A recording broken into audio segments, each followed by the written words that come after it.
Hi everyone, I'm Jackie Mags. Welcome po sa akin Tarot Card today. Ito po ay love life para sa mga Aries ng month of August.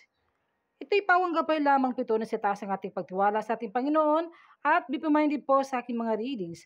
Pwede po ma-resonate mag-question si guys, kumusta po kayo? At kung hindi po makatugma sa mga Aries, mumba na lang po at bigyan natin sa iba.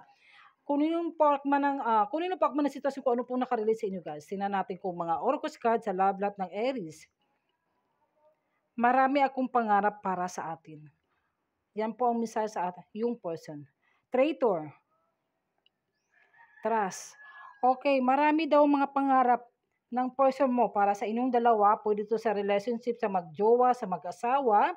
Pero may traitor. Hindi ko alam kung ikaw, itong person mo may nag-traitor sa iyo o may nagtatraitor sa inyo. At malaki ang tiwala niya sa iyo. Pero nasaktan siya kasi may nag-traitor talaga.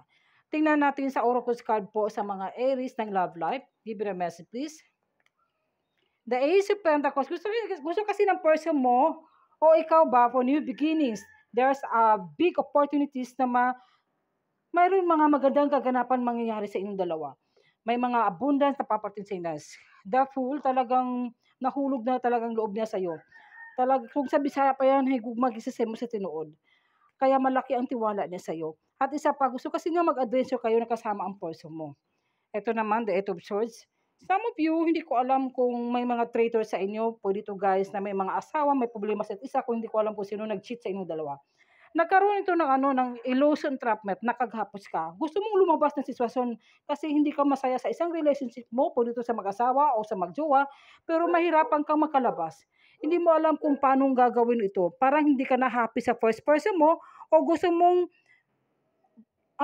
lumabas sa sitwasyon na yan na mas masaya ka sa second person mo. Some of you pwede ito baliktad guys. Tingnan natin yung nurturing tungkol sa love life ng Aries.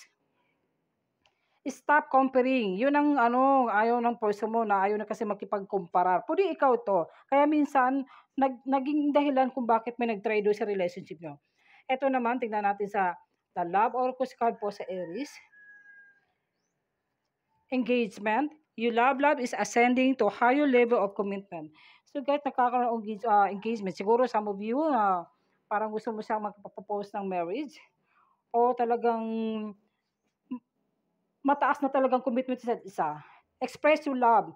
I-express mo yung feelings mo. Sabihin mo siya, tutunog ka niya naramdaman mo na mahal mo siya. Go ahead and make the romantic gesture. Tingnan natin sa Oracle card po. Sorry, nabubulo talaga ako guys. Ito, message pa me person. I want to tell you how I feel. Gusto talaga sabihin ng person mo kung naramdaman niya, kung bakit ganun ang nangyari sa sitwasyon nyo, pwede ito asawa mo, sa partner mo, o itong babae na lalaki na gusto mo talagang matagal mo minimithi. I'm starting to understand our connection. Okay, naintindihan mo yung connection nyo sa isa. May mga conversation message kayo, nagkaroon ng mga video call. Minsan, hindi mo siya makalimutan. Kaya nandun sa isipan mo. Siguro may nag-traitor, o ayaw mo talaga ma-traitor itong person mo, kaya umiwas ka muna. Pero i-express mo yung feeling mo. Gusto kang makipag-engagement sa kanya, pwede ito guys makakaroon ng marriage proposal o either mga relationship, some of you So, yan po ang mga ng mensahe sa mga Aries tungkol sa love life. Thank you po. Bye.